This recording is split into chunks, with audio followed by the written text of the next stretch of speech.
Hotel व्यवसायात कुठल्या टप्प्यात आला पाहिजे? ज्यावेळेस माइंड मध्ये येतं की आम्हाला हॉटेल चालू करायचं आहे, त्याच्याकडे खर्च म्हणून बघायला पाहिजे की इन्व्हेस्टमेंट म्हणून बघायला पाहिजे? इन्व्हेस्टमेंट अशा ठिकाणी करतो जिथून आपण अर्निंग करत असतो. हॉटेल कन्सल्टन्सी नेमका हॉटेल्सचा खर्च कसा वाचवू शकते? एक्झॅक्टली तुमचा इन्व्हेस्टमेंटचा जो प्लॅन आहे तो तिथंच तुम्हाला क्लिअर होतो. त्याच्या पुढे त्याला कसा बिझनेस वाढवता येईल ऑटो मोडवर टाकून त्यांचं बिझनेस सुरू करायला पाहिजे. खूप मोठं नुकसान म्हणूया त्या हॉटेलचं वाचवलं. हॉटेल आणि त्यांचा फॅमिली बिझनेस आहे, पण त्यांना अपडेटिंग करता आलं नाहीये की त्यांना आम्ही 3 लाख रुपये 4 लाख रुपये 5 लाख रुपये ह्या रेंजवर प्रॉफिटवर घेऊन गेलो.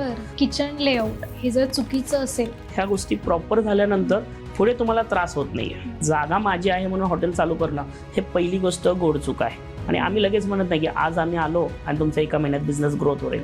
कन्सल्टन्सी घेतली आणि ज्या हॉटेल्सनी घेतली नाहीये, एका छोट्या गाडीवर त्यांचं काम चालू राहतं.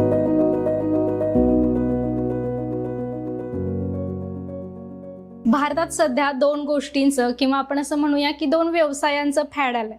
पहिला व्यवसाय काय करायचा असतो लोकांना, तर हातात मोबाईल आला की पहिलं इन्फ्लुएन्सर बनायचं असतं आणि दुसरा थोडे फॉलोअर्स वाढले की हॉटेल टाकायचं असतं. आपण असं म्हणू शकतो की भारतातल्या दर 4थ्या माणसाला हॉटेल टाकायचं असतं. पण अनेकांना कधी आर्थिक अडचणींमुळे ते जमत नाही, तर अनेकांना वेळच भेटत नाही म्हणून ते स्वप्नच राहतं. आणि बऱ्याच वेळा असं होतं की आपल्या देशात म्हणूया आपण वर्षभरात शेकडो हॉटेल्स ओपन होत असतील, पण त्यातली 90% हॉटेल्स पहिल्या वर्षभरात पण तग धरू शकत नाहीत आणि सगळा गाशा गुंडाळून व्यावसायिकांना हॉटेल बंद करावं लागतं. कारण हॉटेल व्यवसायात फक्त हॉटेलची जागा, फक्त इन्व्हेस्टमेंट या अशा 2-3 गोष्टी एक असणं महत्त्वाच्या नाही आहेत. त्यापेक्षा बऱ्याच मोठ्या पर्स्पेक्टिव्हवर हे काम चालतं आणि याच सगळ्या गोष्टींवर सविस्तर चर्चा करण्यासाठी आज आपल्यासोबत हॉटेल व्यवसायात जवळपास 13-14 वर्षांचा अनुभव असणारे आणि एडी ब्रदर्सचे फाउंडर अजिंक्य धांडोरे सर आहेत. सर, तुमचं 3S टॉक या आमच्या यूट्यूब चॅनलच्या पॉडकास्टमध्ये मनापासून स्वागत. नमस्ते. हॉटेल कन्सल्टन्सी ही कन्सेप्ट नेमकी काय आहे सर? हॉटेल कन्सल्टन्सी अशी आहे की एखादं हॉटेल जे आहे त्याला वरच्या ब्रँडवर घेऊन जाणं, त्याचं एक ब्रँडिंग स्वरूपात तयार करणे आणि एखाद्या व्यक्तीला हॉटेल टाकायचं, जसं तुम्ही आता सांगितलं, त्यांचं स्वप्न आहे आणि ते स्वप्न राहू नये आणि ते सक्सेस करणं हे कन्सल्टन्सीचा मेन उद्देश आहे. की त्यांना नॉलेज नाही आहे कुठल्याही गोष्टी, त्यांच्याकडे आर्थिक म्हणजे त्यांच्याकडे इन्व्हेस्टमेंटला जागा आहे आणि पैसे आहेत आणि नॉलेज कुठल्याही बाबतीत नाही आहे की एक्झॅक्टली कुठल्या लोकेशनला हॉटेल चालू केलं पाहिजे, काही इन्व्हेस्टमेंट केली पाहिजे, एक्झॅक्टली तिथं मेनू काय ठेवला पाहिजे, आपण कुठून काही जे काही वेंडर्स असतात कुठून कॉन्टॅक्ट्स केले पाहिजे, स्टाफ कशा पद्धतीने हायर्स केला पाहिजे, तिथलं मॅनेजमेंट. कारण की आपण ज्यावेळेस गेस्ट म्हणून जातो जेवण करण्यासाठी, तर फक्त आपल्याला दिसतं तिथं 1% गोष्ट की आपल्याला फक्त जेवण करायचंय, सेटअप छान आहे आणि आपण बाहेर पडतो. हे फक्त आपल्याकडे 100 पैकी 10% गोष्टी आपण पाहतो. पण जे 99% गोष्टी ज्या आहेत, 90% गोष्टी ज्या आहेत ते बॅकफूटवर चालतात. जसं की आतल्या ज्या प्रिपरेशनच्या काही गोष्टी आहेत, जे वेंडरपासून सर्व गोष्टी, कारण की आपल्या बाकीचे जे आपण कुठलेही परचेसिंग करतो ते आपल्याकडे जाऊन मॉलमध्ये तयार असतं, आपण परचेस करतो, घेऊन येतो. पण इथं प्रत्येक गोष्ट हे प्रोडक्शन तयार होतं. त्यामुळे ते तयार होण्यासाठी भरपूर त्याला पाठीमागे यंत्रणं एक 90% काम करत असतात आणि हे सर्व काम हे कन्सल्टन्सीच्या गायडन्समध्ये तयार झालेलं असतं. हे मेन उद्देश कन्सल्टन्सीचा आहे. ओके. मग आता कन्सल्टन्सीचं मला असं वाटतं की हॉटेल व्यवसायात आपण मेन काम आहे असं म्हटलं तर ते काही वावगं नाही ठरणार. बरोबर. पण मग हॉटेल कन्सल्टन्सी हा पार्ट म्हणजे हॉटेल व्यवसायात कुठल्या टप्प्यात आला पाहिजे? म्हणजे हॉटेल सुरू करायचा विचार केलाय तिथंच कन्सल्ट केलं पाहिजे का, की थोडे दिवस व्यवसाय झालाय आणि मग कुठेतरी गॅप आलाय किंवा ग्रोथ दिसत नाहीये तिथं घ्यायला पाहिजे? टप्पा कुठला असायला पाहिजे? एक तर सगळ्यात आधी त्यांनी सुरुवातीला ज्यावेळेस माइंडमध्ये येतं की आम्हाला हॉटेल चालू करायचं आहे, तर त्यांनी सगळ्यात आधी कन्सल्टन्सीचं कॉन्टॅक्ट केलं पाहिजे. आणि ते तुम्ही कुठल्या कन्सल्टन्सीला कॉन्टॅक्ट करताय, त्यांना एक्सपिरियन्स आहे का नाही आहे, ते फक्त म्हणजे आत्ता मार्केटमध्ये आलेत अशा तुम्हाला त्यांचा एक्सपिरियन्स काय आहे त्यांचा स्टडी करून तुम्ही कन्सल्टन्सीला गेल. आणि एक दुसरा तुमचा जो प्रश्न होता की आपला निम्म्या टप्प्यामध्ये आलाय आणि आपण लॉसमध्ये जातोय, त्यांनीही केलंच पाहिजे, पण ते कुठंतरी खूप उशीर झालेला असतो. म्हणजे आपण हॉटेल बंद करायच्या नजरेमध्ये आलेलो असतो किंवा काहीतरी आता आपण कोणाला तर रेंटवर देतोय आणि आपल्याकडनं ते होत नाहीये, किंवा आपल्या ज्या आपण सगळ्या रिलेटिव्ह मध्ये किंवा कुणा लोकांच्या आपण खूप ह्यांनी बोललेलं असतं की मी हॉटेल चालवणार आणि ते कुठंतरी आपलं एक रिपोर्टेशन कमी होतं. तर ते न होता तुमच्या ज्यावेळेस सुरुवातीला तुमच्या माइंडमध्ये येतं की आम्हाला हॉटेल चालू करायचं आहे, जर तुम्ही हॉटेलला कन्सल्टन्सीला कॉन्टॅक्ट केलं तर तुमचं उद्या भविष्यात हॉटेल बंद होणार नाही, की तुमचं एक हॉटेल आहे तर त्याचे 10 होऊ शकतात. कारण त्या पद्धतीनं आम्ही तुम्हाला प्रॉपरली गायडन्स करणार आहे आणि आम्ही फक्त गायडन्स नाही आहे, आम्ही तुमचे पार्टनर म्हणून आम्ही तुमच्या सोबत असणार आहे. मग आता मला असं वाटतं की हॉटेल कन्सल्टन्सी ही खरं तर एक हेल्प आहे म्हणूया आपण किंवा सर्व्हिस आहे. बरोबर. तर मग याच्याकडं आपण याची काहीतरी फी असेल, अमाऊंट असेल, त्याच्याकडे खर्च म्हणून बघायला पाहिजे की इन्व्हेस्टमेंट म्हणून बघायला पाहिजे? इन्व्हेस्टमेंट म्हणून बघितलं पाहिजे. कारण की आपण इन्व्हेस्टमेंट अशा ठिकाणी करतो जिथून आपण अर्निंग करत असतो. खर्च हे आपला वन टाइम होत असतो, पण इन्व्हेस्टमेंट आपण एखादी जागा घेतो की आज त्या जागेला इन्व्हेस्ट प्रॉपर्टी करतो, कारण त्याच्यातनं काहीतरी आपल्याला भविष्यात रिटर्न आहे. तसं तुम्ही कन्सल्टन्सीला जे आहे ते इन्व्हेस्ट एक छोटा म्हणजे छोटीशी गोष्ट असते. आपल्याला एखाद्या वकिलाच्या रिलेटेड काही गोष्टीचा गायडन्स असतो किंवा आपल्या कुठल्या जागेसंदर्भातला विषय असतो, तर आपण त्यांच्याकडनं गायडन्स घ्यायला जातो, कारण ते प्रॉपरली तुम्हाला त्या बाबतीतला गाईड देतात. किंवा आपल्या हेल्थच्या बाबतीतला जर तुम्हाला कुठल्या गोष्टीची अडचण असते तर तुम्ही डॉक्टरांचा सल्ला घेता. असे बरेच, जसं तुम्हाला हॉटेल इंडस्ट्रीचा आम्ही तुम्हाला प्रॉपरली सल्ला देतो आणि सल्ला दिल्याबरोबर जसं तुम्ही म्हणला की ते इन्व्हेस्टमेंट काय आहे, तर ते तुम्हाला लॉंग लाईफ पुढे जाणार आहे. आज तुम्ही 1 CR इन्व्हेस्ट करताय आणि त्यातून तुम्हाला अर्निंग कंटिन्यू येते, त्यात कन्सल्टन्टची फी किती असू शकते, एक 3 लाख रुपये, 2 लाख रुपये, 5 लाख रुपये, हे तुमच्या त्या इन्व्हेस्टमेंटमध्ये वाढणार आहेत. पण तुमचे रिटर्न्स त्या पद्धतीने तुम्हाला रिटर्न्स आहेत. म्हणजे तुम्ही 1 CR इन्व्हेस्ट करता आणि एक 3 लाख रुपये कन्सल्टन्टची फी अवॉइड करता आणि ते अवॉइड केल्यामुळे तुमचे 1 CRचं तुमचे उद्या भविष्यातलं नुकसान आहे. तर हे तुम्हाला कुठेतरी बेनिफिट आहे, त्यामुळे त्याला तुम्ही इन्व्हेस्टमेंट म्हणू शकता. तुम्ही छान सांगितलं सर की आपल्याला जेव्हा आजारी पडतो आपण तेव्हा डॉक्टरांकडे जातो कन्सल्ट करायला, तसं हॉटेलचे डॉक्टर म्हणजे हॉटेल कन्सल्टन्सी आहे असं आपण म्हणू शकतो. पण आपण थोडं अजून विस्ताराने याच्याकडे बघूया की हॉटेल कन्सल्टन्सी नेमका हॉटेलचा खर्च कसा वाचवू शकते. आता पहिली गोष्ट काय असतं की आपल्याला खर्चाचा कुठलाही प्लॅनिंग नसतो. बरोबर. आपण पहिली गोष्ट ज्यावेळेस एखाद्या ओनरांच्या माइंडमध्ये येतं की आम्हाला हॉटेल चालू करायचं आहे, पहिला त्यांचा माइंडमध्ये सेट असतो की माझी जागा ह्या लोकेशनला आहे आणि मला ते हॉटेल चालू करायचं आहे. आणि ते पहिली चूक तिथे होते, कारण की ते जागा हॉटेलसाठी योग्य आहे का नाहीये हे पहिलं आपण तिथे पाहत नाहीये. मग तिथे त्यावेळेस जसं मगाच्या प्रश्नाला जोडून आहे की तुम्ही कन्सल्टन्सीला कॉन्टॅक्ट केलं तर आमची टीम तिथे जाते. टीम जाऊन तुम्हाला तो पूर्णपणे त्या एरिया बाबतीत सांगितलं जातं, सर एक्झॅक्टली तुम्ही तिथे हॉटेल चालू केलं पाहिजे का नाही केलं पाहिजे, आणि केलं पाहिजे तर कुठल्या कॅटेगरीचं केलं पाहिजे. म्हणजे तुमचा तिथं पहिले खर्च वाचवण्याची सुरुवात आम्ही तिथंच चालू करतो. ठीक आहे, त्याचे आमचे काही चार्जेस जातात, पण एक्झॅक्टली तुमचा इन्व्हेस्टमेंटचा जो प्लॅन आहे तो तिथंच तुम्हाला क्लिअर होतो.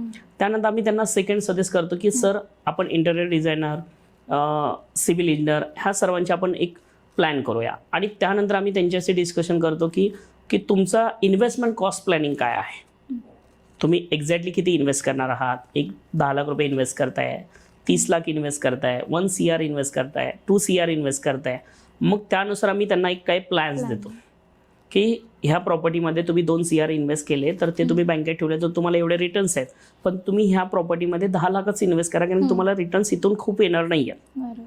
मग हे दुसरं आम्ही त्यांना खर्चाच्या बाबतीतली आयडियाज करतो. नंतरचा जो स्ट्रक्चर आहे, जे सिव्हिल वर्क इंजिनियर असतील, आमच्याच काही मीटिंग्स होतात जे आम्हाला प्रॅक्टिकलमध्ये जिथे काही गोष्टी सिव्हिलपासून जे इंटरनेटपासून आम्ही कॉस्ट कटिंगला वाचवू शकतोय आणि जे आम्हाला फील्डवर काम करत असताना नंतर मॅनेजमेंट टीमला कुठल्याही गोष्टीची अडचण येणार नाही, ह्या गोष्टीचा पुरेपूर पूर्ण विचार करून त्याच्यावर छोट्यातल्या छोट्या गोष्टीचा कॉस्ट कटिंग त्यांना सांगून आणि फ्युचर प्लॅननुसार की आज आपण एखादी गोष्ट घेतोय आणि उद्या त्याला डेव्हलपमेंट करायची असेल तर त्याच्यातनं आपलं काही आर्थिक नुकसान होणार नाहीये आणि त्या जागेचा पण आपल्याला व्यर्थ ठिकाणी यूज करता येणार नाही. अशा छोट्यातल्या छोट्या गोष्टीचा बारकाईने विचार करून आपण त्या बाबतीतलं हेल्पिंग करतो. नंतर आपण किचनच्या बाबतीतला जे काही गोष्टी असतात, टेबल चेअरच्या बाबतीतल्या असतील, कॉकरी कटलरीज असतील, स्टोअरच्या रिलेटेडच्या काही गोष्टी असतील, ह्या सर्वांमध्ये एक प्लॅन करून त्याच्यामध्ये आम्ही कॉस्ट कटिंगवर खूप बारकाईने अभ्यास करून त्यांना त्यातनं प्लॅन करून देत असतो. ओके.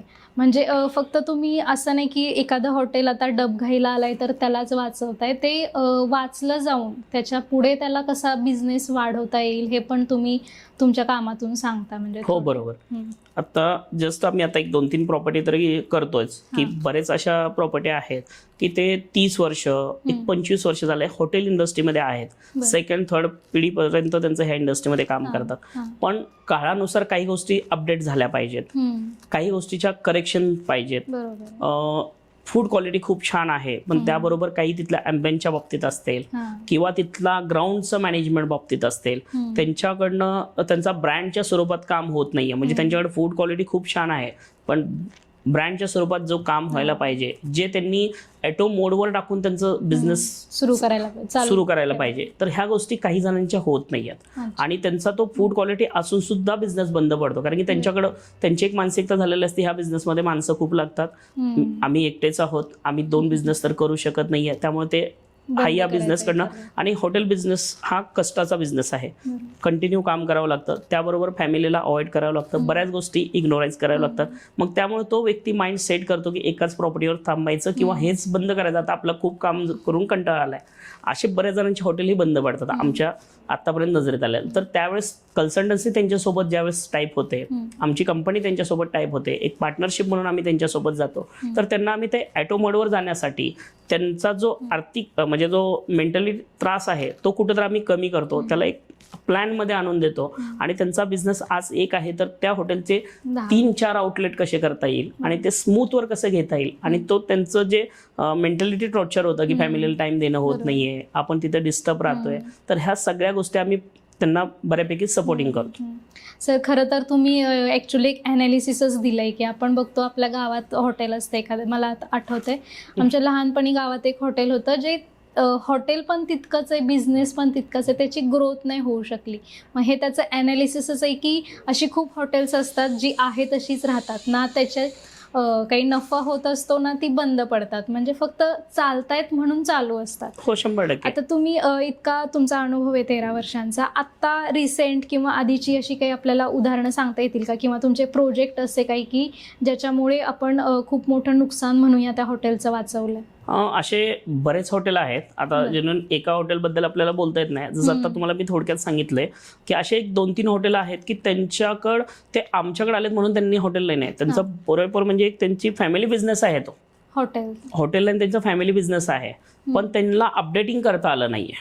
आणि ज्या वेळेस ते आमच्या सोबत आले तर आज ते एक तिसऱ्या हॉटेलमध्ये जायची तयारी झालेली आहे. म्हणजे एक साधारण त्यांचं 1 वर्षापूर्वी ज्यावेळेस आमची त्यांच्याशी मीट झाली होती की नाही आम्ही आता हाही हॉटेल तरी आम्हाला रेंटवरच द्यायचं आहे, कारण की आम्ही आता कंटाळलो, 20 वर्ष झालं काम करतोय पण आम्हाला पैसे मिळतात पण आम्ही कुठेतरी समाधानी नाहीये आणि आम्हाला कंटिन्यू टाइम तिथेच द्यावं लागतोय, आम्ही बाकीच्या कुठल्याही गोष्टी पाहू शकत नाहीये. असे त्यांच्याकडनं काही आम्हाला हे आले.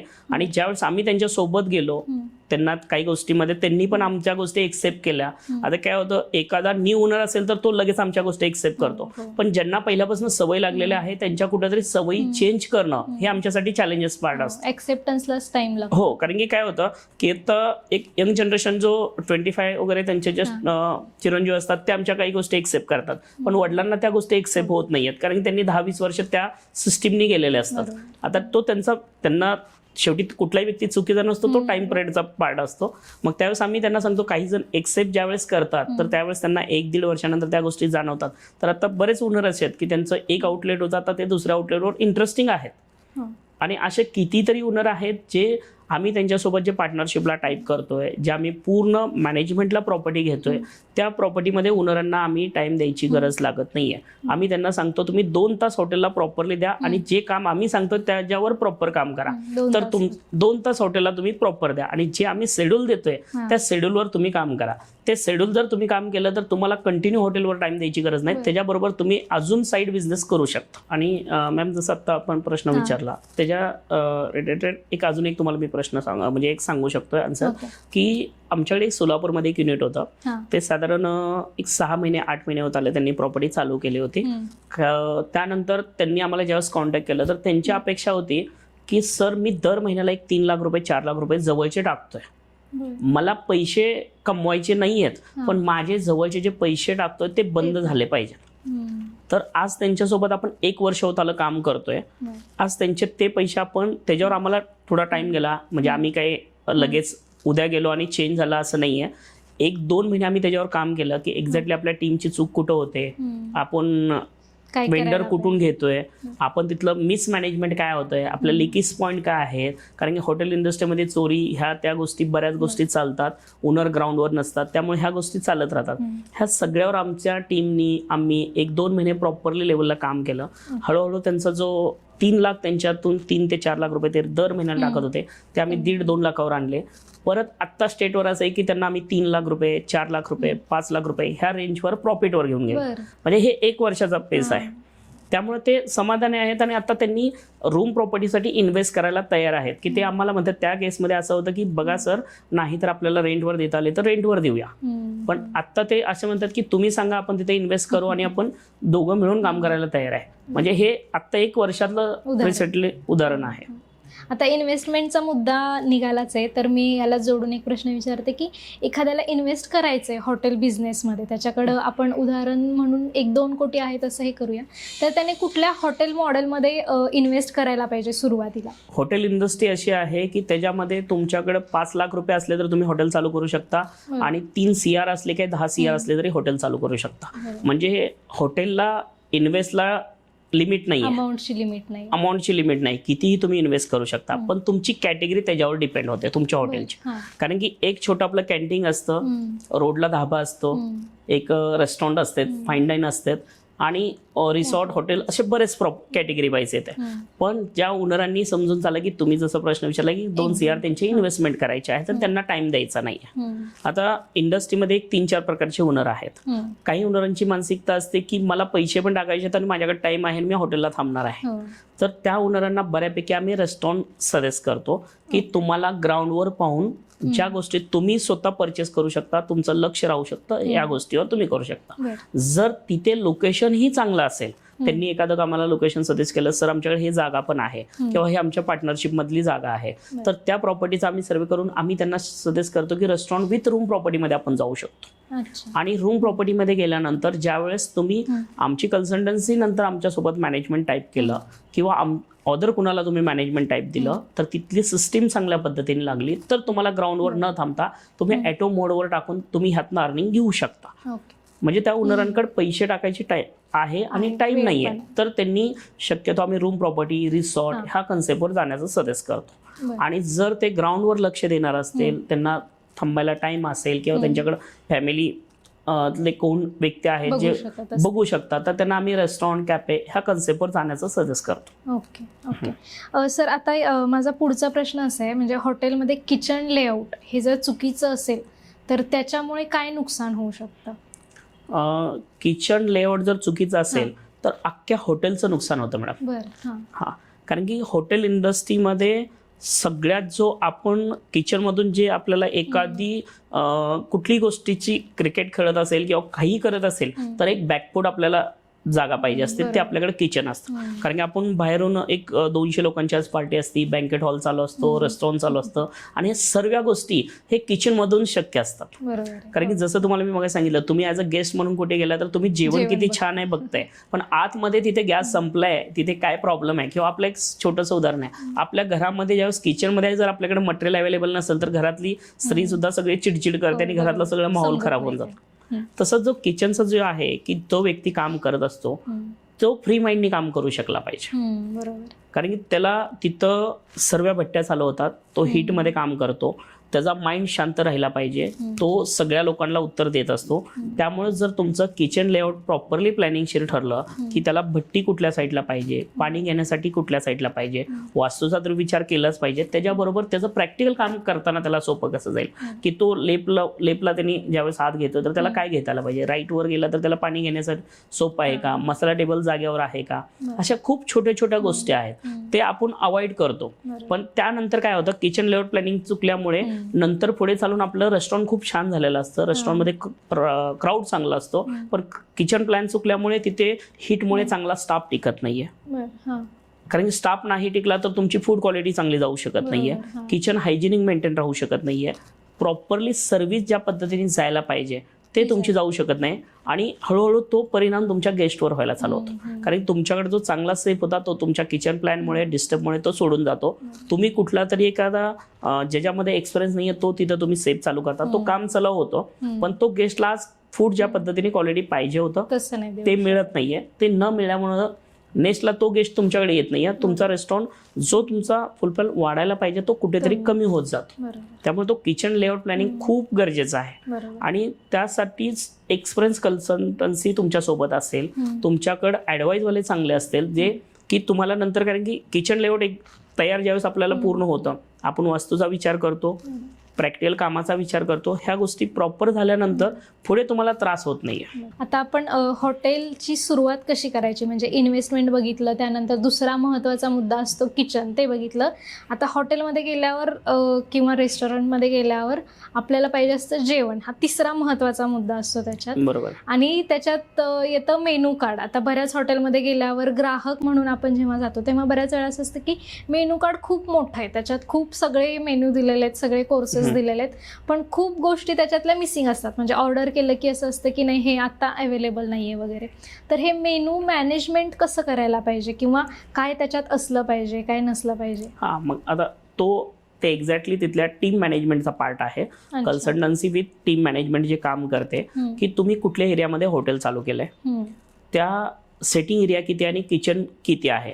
कारण की बऱ्याच ठिकाणी असं होतं की बरेच हॉटेल ओनरांना एक्सपिरियन्स नसतो, ते एखाद्या नॉन एक्सपिरियन्स सेफला घेऊन काही मेनू बनवला जातो, पण त्या किचनमध्ये आपली तेवढी कॅपॅसिटी आहे का, आपण त्या किचनला प्रिपरेशन, आता जसं तुम्ही एखादा प्रश्न विचारला, आता जसं सांगितलं की ती गोष्ट आम्हाला पाहिजे आणि ते अवेलेबल नाही. का अवेलेबल नाहीये? कारण की ती बनवण्यासाठी त्या किचनमध्ये जागेचा प्रॉब्लेम असतो. कारण की बरेच मेनू असे आहेत की त्याचं प्रिपरेशन प्रॉपरली तयारी करून ठेवावं लागतं, वेगळी जागा लागते, त्याचं फ्रीजचा टेम्परेचरचा विषय असतो किंवा फ्रीजेस तुम्हाला कुठल्या टेम्परेचरमध्ये ठेवायचे आहेत, काही व्हेज नॉन व्हेजला वेगळे ठेवावं लागतात. अशा बऱ्याच छोट्या छोट्या गोष्टी आहेत. तर त्या गोष्टीचं तिथं प्लॅनिंग प्रॉपर झालं नसल्यामुळे इथं मेनूमध्ये तो प्रॉब्लेम होतो. मेनू बनवत असताना तिथला येणारा क्राऊड कुठला आहे, यंग क्राऊड आहे किंवा लोकांची लीड काय आहे, लोकांच्या तिथून अपेक्षा काय आहेत. आपण काहीतरी एखाद्या रील्सला पाहिलं की हा मेनू तिथं मला खूप छान वाटला म्हणून आपल्या हॉटेलला तिथं टाकतोय, पण तो क्राऊड जर आपल्याकडे 1% येत असेल आणि 99% दुसऱ्या मेनूचा क्राऊड येत असेल तर त्या मेनूची प्रिपरेशनची तयारी आपल्याकडे अवेलेबल नसते आणि तो मेनू बनवायला 20 मिनिटाचा 30 मिनिटाचा कालावधी लागतो, कारण त्याची प्रिपरेशनची तयारी नाही आहे. बनवला तर त्याचा वेस्टेज आहे. ह्यामुळे काही सेफ लोक ते बनवत नाहीयेत आणि गेस्टच्या जागेवर गेस्ट अतिशय बरोबर आहे की मी तुमच्या मेनूमध्ये ते वाचलंय आणि तुम्ही अवेलेबल नाही म्हणताय आणि देताय तर तुम्ही अर्ध्या तासाने देताय. तर ते सगळ्यात चूक होते तिथली टीम मॅनेजमेंटची, की आपण तिथं मेनू जो करत असतो, त्यामुळे आम्ही ज्यावेळेस मेनूचा प्लॅनिंग करतो तर आम्ही एरियाचा स्टडी करतो, रेस्टॉरंटची कॅपॅसिटी तयार करतो की ह्या रेस्टॉरंटमध्ये फाईन डाईन कन्सेप्ट आहे, रनिंगवाला क्राऊड येणार आहे, काही असं बाजूला एखादं शॉप असतं आणि तिथं टिफिनसाठी लंचसाठी क्राऊड येतो, मग हा क्राऊड कुठल्या कॅटेगरीचा आहे, किंवा आपल्याकडे फाईन डाईनवाला रिलॅक्स एन्जॉयमेंटसाठी येणार आहे, आपल्याकडे चिल्ड्रनसाठी खेळण्याचा आहे, तो क्राऊड वेगळ्या कॅटेगरीमध्ये जातो. मग हा सगळ्या क्राऊडची स्टडी करून तो मेनूचा आम्ही प्लॅन बनवतो. मग तो मेनू सक्सेस होतो. आणि शक्यतो आम्ही मेनू, सर्वच मेनू आमच्या ज्या मॅनेजमेंट कन्सेप्टमध्ये काम करतो, ऑल मेनू आम्ही हे ज्या मेनू कार्डमध्ये हे करत नाही. आम्ही टुडे स्पेशल, आज वीकेंड स्पेशल, स्पेशल डे, की लोकांना काहीतरी वेगळं खायचं पाहिजे. आणि आमचं ज्या ठिकाणी आमचं मॅनेजमेंट चालू असतं, ज्या ठिकाणी आमचं गायडन्स चालू असतं, तर तिथे आम्ही गेल्यानंतर पहिली गोष्ट की आमच्या टीमला जे डिस्कशन होतं की आज आपण नवीन लॉन्च काय करू शकतोय, मार्केटमध्ये लोकांची लीड काय वाढलेली आहे. आता थोडं ग्रामीण कन्सेप्टचं जेवण जास्त वाढलंय, म्हणजे नॉनव्हेजचं तर साधारण 1-1.5 वर्षापूर्वी होतच, पण आता व्हेजमध्ये लोकांना खूप क्रेज आलेला आहे. म्हणजे वांग्याचं भरीतपासून असेल, ड्रमस्टिक मधल्या काही गोष्टी असतील, अशाची क्रेज वाढली. आता पुरणपोळींची लोकांची क्रेज वाढलेली आहे. अशा बऱ्याच छोट्या छोट्या ज्या काही गोष्टी आहेत. आता तुम्ही बघा, एकादशी काल झाली तर एकादशीला आमच्या कमीत कमी 7 ते 8 आउटलेटला आम्ही एकादशी थाळी स्पेशल ठेवली होती.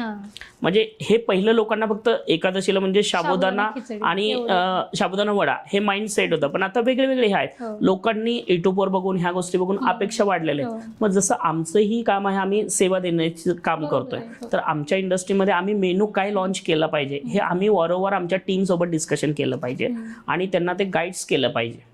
आणि त्यावेळेस तो मेनू सक्सेस होऊ शकतो, म्हणजे ते गेस्ट नाराज होणार नाही.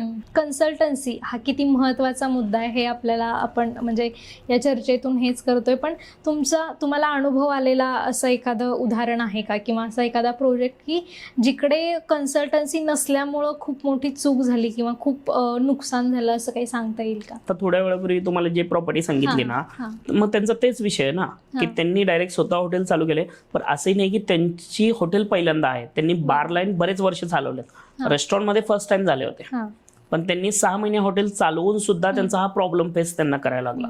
असे अजून एक साधारण 4 ते 5 हॉटेल आहेत की त्यांनी 10-10, 5-5 वर्ष हॉटेल चालवले आणि ते हॉटेल आता बंद करायच्या टप्प्यावर आले होते. मग ज्यावेळेस त्यांना कन्सल्टन्सी टाईप झाली तर ते सॅटिस्फाईड झाले की बाबा आता आम्हाला कुठेतरी आम्ही स्टेबिलिटीवर आलो आहे. कारण त्याला आम्ही फक्त की आम्ही खूप चांगलं करतोय हा पार्ट नाही आहे, एक्झॅक्टली आम्हाला त्या कामाची अटॅचमेंट आहे. म्हणजे आम्ही आमचे फीस घेतोय म्हणून काम करतोय हा विषय नाहीये. कारण ह्या एखाद्या कामाची एखादी अटॅचमेंट असते, आवड असते, आणि त्याच्याबरोबर कुठंतरी आपलेपण जो असतो तो ह्या कामासोबत आहे. कारण की आम्ही स्वतःचे हॉटेल न करता आम्हाला आमच्या स्टडीवर लक्षात आलं की मार्केटमध्ये बऱ्याच जणांकडे जागा आणि पैसे दोन्ही आहेत, पण त्यांना कुठेतरी ते बिझनेस पुढे नेण्यासाठी त्यांना गायडन्स प्रॉपर नसल्यामुळे, मार्गदर्शन व्यवस्थित नसल्यामुळे त्यांच्या हॉटेल कुठेतरी रिटर्न्स येतात. तर आम्ही तोच प्लॅन करतोय की त्या हॉटेलला आपण कुठेतरी चांगल्या पद्धतीने आणि एक ब्रँडच्या स्वरूपात आपण घेऊन जाऊ शकतो. का बऱ्याच वेळा मी सुरुवातीला इंट्रोमध्येच त्यासाठीच म्हटलं की सगळ्यांना कुठंतरी लहानपणी वाटतं किंवा आयुष्याच्या मध्यावर आल्यावर असं वाटतं की हॉटेल असावं, पण बऱ्याच वेळा पैसे जरी असले तरी धाडस होत नाही की मला याच्यात यश मिळेलच का. मग अशा वेळी नक्कीच कन्सल्टन्सी हा एकदम चांगला पर्याय ठरू शकतो. मला तर पुढचा प्रश्न असा विचारायचा की फिजिबिलिटी रिपोर्ट म्हणजे नेमकं काय असतं, आणि तुम्ही कन्सल्टन्सीच्या आधी असे काही रिपोर्ट्स तयार घेता किंवा काय असतं हे? हो, 100% आम्ही रिपोर्ट घेतो ना.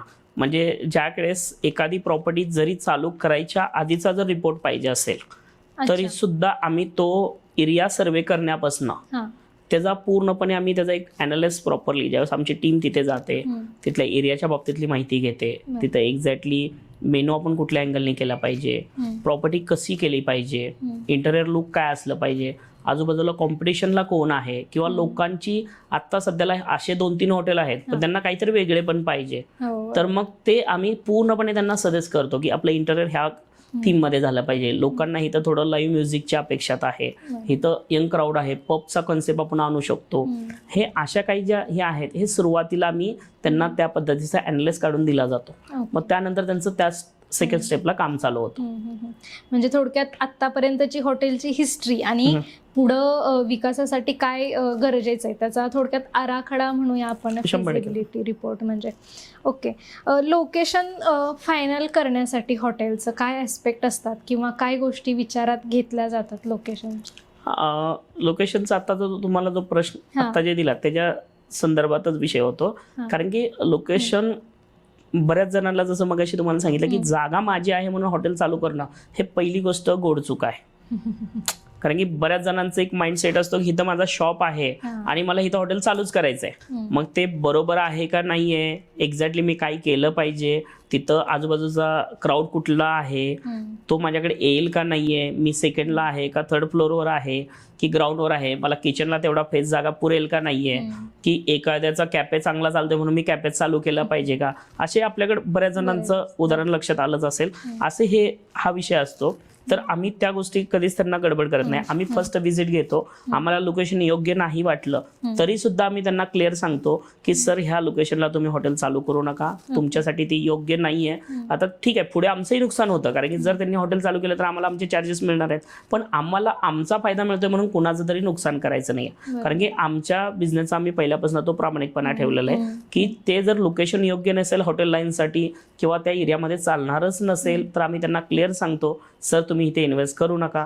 जर त्यांनी म्हणले नाहीये सर आमचं एक छोटा सेटअप आहे, माझा मुलगा आता ग्रॅज्युएशन झालंय, त्याला कुठे जॉब द्यायचा नाहीये, मला हे त्याला करून द्यायचंय, तर आम्ही त्यांना सांगतो की सर इन्व्हेस्टमेंट कॉस्ट कमी ठेवा, छोटं मोठं कॅफे करा की तिथं मॅनपॉवर कमी राहील, तुमचा मुलगा त्या काउंटरला बसेल आणि तिथल्या तिथं तो मॅनेज करेल. म्हणजे तो जॉबला जाऊन जो 30-40 हजार रुपये पॅकेज घेणार होता तो तुम्हाला ह्या आउटलेट मधनं मिळू शकतो. ओके. म्हणजे ज्या लास्ट ऑप्शनला मी हा ऑप्शन देतो. पण तुम्ही तिथं तुमचा मुलगाही बाहेर जाणार, तुम्हीही बाहेर जाणार, ऑल टीम टाकणार आणि ती प्रॉपर्टी चालेल एवढी अपेक्षा ठेवू नका, कारण ते लोकेशन त्या कॅटेगरीमध्ये बसत नाही. ओके. आम्ही हे जे आमच्याकडे जे रिअल फॅक्ट दिसतो, जो स्कोर आमची टीम सर्वे करून काढते ते प्रॉपरली देतो. आणि ते आम्ही बऱ्याच ठिकाणी अनुभवही घेतलेला आहे. ज्या ठिकाणी आम्ही चुकीचंच आम्ही सांगितलं त्यांनी ऐकलं नाही आणि ते बरेच नंतर हॉटेल बंदही पडले. आम्ही जाता येता त्या रोडला आम्ही कधी त्या रूटनं गेलो तर आम्ही पाहतो ते लोकेशन नंतर काय झालेलं आहे. आता जर एखादा हॉटेल व्यावसायिक तुमच्याकडे आलाय, त्याला मदत पाहिजे किंवा आपण म्हणूया की सुरुवात करायची, तर एक 30 दिवसांचा प्लॅन तुमचा काय असतो? म्हणजे तुम्ही त्या हॉटेलमध्ये जाण्यापासून ते महिन्याच्या शेवटपर्यंत या 30 दिवसात तुम्ही काय करता नेमकं? त्याच्यामध्ये आता नवीन हॉटेलसाठी विचारताय का चालू हॉटेलसाठी विचारताय? आपण दोन्ही याचं एक वेगळं. आता एक चालू हॉटेलसाठी जर विचार केला तर चालू हॉटेलला एखादे ओनर आमच्याकडे आले की बाबा आमच्याकडे हा बिझनेस आमचा चालू आहे, पण म्हणावं असं आम्हाला प्रॉफिट मिळत नाहीये, आमच्याकडे स्टाफ टिकत नाहीये, आमचं मॅनेजमेंट प्रॉपर होत नाहीये, आम्हाला लक्षातच येत नाही एक्झॅक्टली आम्ही कुठे चुकतोय. तर मग त्यानंतर आमच्या टीमचं ते काम चालू होतं की पहिले तिथे एक 4-5 डेज तिथे थांबून की एक्झॅक्टली ह्यांच्या मॅनेजमेंटमध्ये काय काय चूक व्हायला लागल्यात.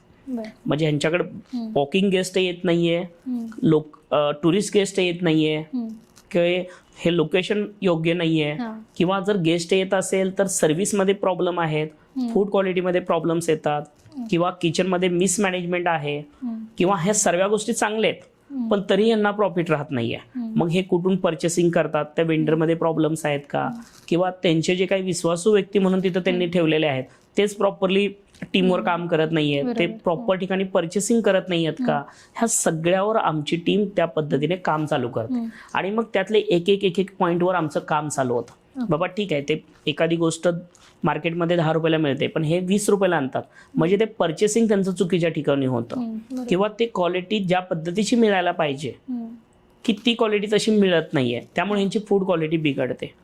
दुसरा बाबा ह्यांच्याकडे स्टाफ का टिकत नाही, स्टाफ फॅसिलिटीमध्ये हे कुठे चूक करतात का, स्टाफला वर्तणूक चांगली ह्यांची आहे का, ड्युटी वर्सेस प्रॉपर देतात का, स्टाफ रूममध्ये फॅसिलिटीवर त्यांचं लक्ष आहे का, स्टाफला हे आपलं समजतात का, ह्याच्यावर आमची टीमचं काम चालू होतं. आणि मग त्याच्यावर आपले एक गोष्टीवर पॉईंटवर चालू होतं. मग ते 30 दिवसात त्यांचं कुठेतरी, आणि आम्ही लगेच म्हणत नाही की आज आम्ही आलो आणि तुमचा 1 महिन्यात बिझनेस ग्रोथ होईल. आम्ही त्यांना पहिलं सांगतो सर तुमचा बिझनेस आता आहे तो आहे, आम्ही आल्यानंतर थोडे तुमचे कॉस्टिंग खर्च वाढतील आणि तुमचं प्रॉफिटही कमी येईल, पण तुम्हाला ते कुठंतरी 2 पाऊल पाठीमागे यायचंय, परत 4 पाऊलनी तुम्हाला झेप मोठी घेता येईल. कारण त्या केसला काय होतं, आम्ही आलो तर थोडे मॅनेजमेंट सिस्टीम वाढतात, थोडा कॉस्टिंग वाढतो, आणि मग त्याच्यावर आमचं चांगल्या पद्धतीने काम चालू झालं की हळूहळू स्टेपला आम्ही ते कॉस्टिंगवर काम करतो बिझनेस. मग आम्ही त्यांना मार्केटिंग, सोशल मीडिया, आपण कशा पद्धतीने बिझनेस ग्रोथ केला पाहिजे हे 30 डे नंतर आम्ही त्यांना ते सजेस्ट करतो. पहिलं आम्ही तिथलं ग्राउंडचं प्रॉपरली काम चालू झालं की मग नंतर आपण बिझनेस ग्रोथवर काम करायला होतो. जेव्हा आपण हॉटेलमध्ये जातो ना तेव्हा ओनरचा कॉन्टॅक्ट किंवा संपर्क म्हणूया आपण, एकतर शेवटी बिल काउंटरला गेलो तेव्हा येतो किंवा एक तर येत नाही कारण ओनर नसतात. जेव्हा कॉन्टॅक्ट येतो ग्राहकांचा तो कोणाशी येतो तर स्टाफशी, आणि स्टाफ व्यवस्थित असणं हे हॉटेल व्यवसायातलं एक महत्वाचा घटक आहे असं आपण म्हणूया. बरोबर. तर स्टाफ ट्रेनिंग हे किती महत्वाचे, किंवा त्याचा प्रॉफिटवर कसा फायदा होतो का त्यांनी नुकसान होतं? मॅडम जसं तुम्ही मगाशी सांगितलं ना, हॉटेल बंद करण्याचं कारण हे 99% तर स्टाफच आहे, आणि स्टाफ हा खूप महत्वाचा आहे हॉटेलमध्ये, खूप म्हणजे खूप महत्वाचा आहे. कारण की तुमच्यामध्ये कितीही एक्सपिरियन्स असला आणि नसला, एक्सपिरियन्स जरी असेल तर रोज बनवून तुम्ही चहा बनवत बसणार नाहीये, प्रत्येकाला जाऊन देऊ शकता, आणि तुम्ही जाऊन काय रोज भांडे घासत बसणार नाहीये, तुम्ही काउंटरला जाऊन थांबणार नाहीये. त्यामुळे तुम्हाला जर हे सगळी चेन सिस्टीम चालवायची असेल तर हा स्टाफच एकमेव गरजेचा आहे. आणि प्लस या इंडस्ट्रीमध्ये जो स्टाफ येतो तो हा खूप क्वालिफाईड असतो असं नाहीये. ज्यावेळेस तुमच्याकडे स्टार कॅटेगरीची प्रॉपर्टी असते, एक फाईन डाईन लेवलचे प्रॉपर्टी असतात, त्यावेळेस तुमच्याकडे क्वालिफाईड झालेला मुलगा किंवा त्याचं एज्युकेशन, मॅनेजमेंट कोर्स झालेलं हे येणार आहेत. पण ज्यावेळेस तुम्ही एक छोटं कॅफे चालू करता, एक 130च्या सेटिंग अरेंजमेंटचं रेस्टॉरंट चालू करता, किंवा तुमचा हवे रोडला रेस्टॉरंट आहे, तर तुम्हाला खूप प्रोफेशनल स्टाफ मिळणार नाहीये. पण हा स्टाफ हार्डवर्क करत असतो. या हार्डवर्क स्टाफला तुम्ही कसं स्मार्ट वर्क तयार करता हे ॲज अ स्किल तुमचं आहे. तुमची त्यांच्याबरोबर बाउंडिंग कशा पद्धतीने तुम्ही तयार करता, त्याचे प्रॉब्लेम तुम्ही कसे समजून घेता, त्याला वन टू वन कसा टाइम देता, त्याच्या समस्या काय आहेत, त्याच्या फॅसिलिटी त्याला अपेक्षित काय आहेत, हे तुम्ही ज्यावेळेस करता तर शेवटी तुम्ही जसं मग सांगितलं सेलवर काय फरक पडतो. कारण की एखादा व्यक्ती आहे, आज तुम्ही कुठल्याही इंडस्ट्रीमध्ये काम करत असाल, कुठल्याही क्षेत्रात काम करत असाल, तुम्ही ज्यावेळेस तुमच्या माइंडनी रिलॅक्स असता, तुमचे घरचे कुठले प्रॉब्लेम नसतात किंवा तुमचे बॉस तुम्हाला इरिटेट करत नाही, तर तुम्ही एक तुमच्या मनातून काम करता आणि मनातून काम केल्यामुळे तुमचा तो सेलवर 100% फरक पडतो. पण तुम्हाला एखादे बॉस टॉर्चर करतात किंवा तिथला मॅनेजमेंट टीम बरोबर नाहीये, तुमच्याबरोबर कॉर्डिनेशन चांगलं नाहीये, तर तो कुठेतरी इरिटेट झालेला असतो आणि तो फक्त बाबा ठीक आहे माझं काम चालू आहे, माझी ड्युटी चालू आहे. मग एखादा गेस्ट आवाज देतो की 2 रोटी पाहिजे, मग तो कुठेतरी इग्नोराइज करतो. मग गेस्ट म्हणतो ठीक आहे राहू दे, राईस लास्टला राईस खातो आणि जातो. मग 2 रोटी तुमचं 30 रुपयाचं तिथे नुकसान आहे. एखादा गेस्ट विचारतो आजचं स्पेशल काय, तो मेनू मधलं सांगतो आणि तेवढंच घेतो, कारण त्याला तो कुठंतरी इंटरेस्ट नसतो त्यामुळे ह्या टीम सोबत ज्यावेळेस मालकांचा, मॅनेजमेंट टीमचा आणि हे जर चांगल्या पद्धतीने जर कॉर्डिनेशन असेल तर ते बिझनेसवर खूप चांगला आपल्याला फायदा मिळू शकतो. बरोबर. आता हॉटेल स्टाफ सोबत आणखी एक गोष्ट महत्त्वाची असते ती म्हणजे इन्व्हेंटरी. तर बऱ्याच जणांचं याच्यात कन्फ्युजन असतं की इन्व्हेंटरी किती ठेवायची किंवा कमी की जास्त, तर इन्व्हेंटरी कंट्रोल कसं करायचं? इन्व्हेंटरी म्हणजे तुम्ही ह्याच्याबद्दल बोलताय स्टाफच्या का raw material inventory? Raw material inventory. तर रॉ मटेरियलची इन्व्हेंटरी त्याचं काही आमचे एक PDF मध्ये आम्ही हे त्यांना एक फॉर्मॅट तयार करून दिला जातो. इन्व्हेंटरी त्या हॉटेलच्या सेटिंग एरियानुसार डिपेंड केली जाते. त्या हॉटेलचा सेटिंग एरिया किती कॅपॅसिटीचा आहे, तिथून वेंडरचं डिस्टन्स किती आहे. म्हणजे जर एखादं मटेरियल अवेलेबल आपल्याला लगेच होत नसेल तर त्याचा स्टॉक बॅलन्स किती दिवस ठेवला पाहिजे आणि आपल्याला मंथली ॲनालिसिस काढण्यासाठी, मंथली हिशोब काढण्यासाठी तो आपल्याला मटेरियल अवेलेबल होईल का नाही होईल, ह्या गोष्टीचा सगळा स्टडी करून तो इन्व्हेंटरी प्लॅनिंग ठरवून दिला जातो आणि तो इन्व्हेंटरीचा फॉर्मॅट आपण तयार करून देतो की तुमच्याकडे रॉ मटेरियल जे तुमचं डेली यूज वालं मटेरियल आहे ते रोजच्या रोज पर्चेसिंग झालं पाहिजे. स्टोअरमध्ये येणारं मटेरियल आहे ते एक 15 डेज किंवा 30 डेजच्या बेसमध्ये प्लॅनिंगमध्ये असलं पाहिजे. तुमच्या स्टोअर रूम तुमच्याकडे असलीच पाहिजे, त्यावेळेसच तुमचा हिशोबाचा कुठंतरी एक बॅलन्स प्रॉपरली मिळू शकतो. आपण हॉटेलमध्ये जेवायला जातो किंवा जाण्याआधी आपण असं म्हणूया की एकतर आपण तिथली चव बघतो आणि दुसरा एक मुद्दा जो अनावधानाने बघितला जातो तो म्हणजे तिथल्या पदार्थांची किंमत. तर ही फूड कॉस्ट किती महत्वाची असते किंवा ती कशी ठरवावी? फूड कॉस्ट खूप महत्वाची आहे, कारण की फूड कॉस्टवरच आपलं प्रॉफिट डिपेंड असतं. कारण की आपल्याकडे येणारा प्रत्येक ग्राहक जो असतो तो काहीतरी अपेक्षेने आलेला असतो आणि त्याला ते चव देणं आपलं प्रामाणिक काम आहे. आणि ते चव देत असताना आपण जे इथं शेवटी आपण बिझनेस करतोय म्हणजे त्यातनं आपल्याला पैसे मिळलेच पाहिजे आणि हे सगळ्या गोष्टी फूड कॉस्टवर डिपेंड आहे. कारण की एखादी गोष्ट आपण 10 रुपयामध्ये तयार करतो आणि 50 रुपयामध्ये विकतो, पण ते 10 रुपयामध्ये तयार झाल्यानंतर बाकीचे पण त्याच्यात अजून ॲडिशनल कॉस्ट येते. इलेक्ट्रिशियन मेंटेनन्स असेल, स्टाफ असेल, बिझनेस नसताना होणारे नुकसान असतील, ह्या सगळ्या गोष्टी असतात. त्यामुळे फूड कॉस्ट जे आम्ही काढण्याची जी आमची काही पद्धती आहेत, आता ते मेनू वाईज डिपेंड होतात, त्या सगळ्याच तुम्हाला मी सांगता येत नाहीयेत. पण एक उदाहरण द्यायचं म्हणलं जसं की पनीर आहे की पनीर आपण साधारण बाबा 1 किलो पनीर कितीला आणतो, एक 320 रुपये 330 रुपयाला. तर त्यामध्ये आपण 1 प्लेट बनवतो कितीला, 220 ला. मग प्रत्येक ग्राहकांची मेंटॅलिटी काय होते, 1 किलो पनीर मिळतं 320 ला आणि एक डिश त्याच्यामध्ये 5च पीस येतात आणि ते डिश देतात आम्हाला 300 रुपयाला. म्हणजे हॉटेल इंडस्ट्रीमध्ये खूप प्रॉफिट आहे असं नाही आहे, कारण की त्या डिशमध्ये जरी बाकीचं प्रत्येक गोष्टी जे असतात ते रॉ मटेरियल चांगल्या क्वालिटीचं आपल्याला हॉटेलमध्ये वापरावं लागतं. म्हणजे ग्रेव्हीपासून असतील, छोट्यातल्या छोट्या गोष्टी असतील. मग आम्ही ते कॉस्टिंग काढत असताना त्यामध्ये किती ग्रॅम पनीर यूज करणार आहे, बाबा 5 पीस जाणार आहेत म्हणजे त्याच्यामध्ये आमचं 300 ग्रॅम पनीर जाईल का. मग ग्रेव्हीज बनवण्यासाठी आमची किती ग्रॅम ग्रेव्ही जाणार आहे. ग्रेव्ही ज्यावेळेस आम्ही 50 लिटरची ग्रेव्ही बनवतो तर त्या ग्रेव्हीला टोटल झालेला खर्च किती आहे, मग 200 ग्रॅम ग्रेव्हीला खर्च किती निघणार आहे. त्याबरोबर आम्ही ज्यावेळेस ते डिश किती मिनिटात बॉइलिंग करणार आहे, त्याच्यामध्ये होणारा गॅस कॉस्टिंग किती जाईल. म्हणजे त्याच्यामध्ये फक्त एक्स्ट्रा ॲडिशनल काय अजून आम्ही त्याचे छोटे मसाले यूज करणार आहे, ह्या गोष्टी आहेत. त्यानंतर नंतर स्टाफचे ॲडिशनल पेमेंट येतात, इलेक्ट्रिशियन मेंटेनन्स येतात, आणि एक 7 दिवसच हॉटेलला बिझनेस असतो असं नाहीये. 3 दिवस बिझनेस असतो, 4 दिवस डम असतो, मग डेला बिझनेस नसतो, त्याचं काही कॉस्टिंग असते. ह्या कॉस्टिंग त्यामध्ये आम्ही ऍड केल्या जातात. आणि हे सगळ्या कॉस्टिंगवर येऊन आम्ही कुठंतरी, आता बरेच जण म्हणतात की 50% प्रॉफिट आहे. 50% अनपॉसिबल आहे, कारण की रॉ मटेरियलचं फक्त बघून चालत नाहीये, त्याला बाकीचं पण ऍडिशनल असतं. तर कुठंतरी ते 30%, 28% ह्या बेसवर कुठंतरी फूड कॉस्ट त्याच्यावर येते. म्हणजे तुम्हाला 30-35% कशीही तुमची कॉस्टिंग जात असते. आता तुमचा इतका एक्सपिरियन्स आहे, तर तुम्हाला हे तुमच्या अनालिसिसमध्ये आलं असेल की ज्या हॉटेल्सनी कन्सल्टन्सी घेतली आणि ज्या हॉटेल्सनी घेतली नाहीये, तर या 2 हॉटेलमध्ये तुम्हाला काय फरक जाणवतो? नाही, आता मॅडम, आता एक सांगायचं त्याच्या विषय म्हणजे कसं आहे की पहिले हॉटेल चालू होत होते त्यावेळेस कन्सल्टन्सी किंवा ह्या गोष्टी अशा बऱ्यापैकी मार्केटमध्ये नव्हत्या. पण त्यावेळेस कस्टमरच्या अपेक्षा नव्हत्या ना, येणाऱ्या गेस्टच्या अपेक्षा नव्हत्या. त्यांना कधीतरी ते बाहेर जेवायला जायचे. बरोबर.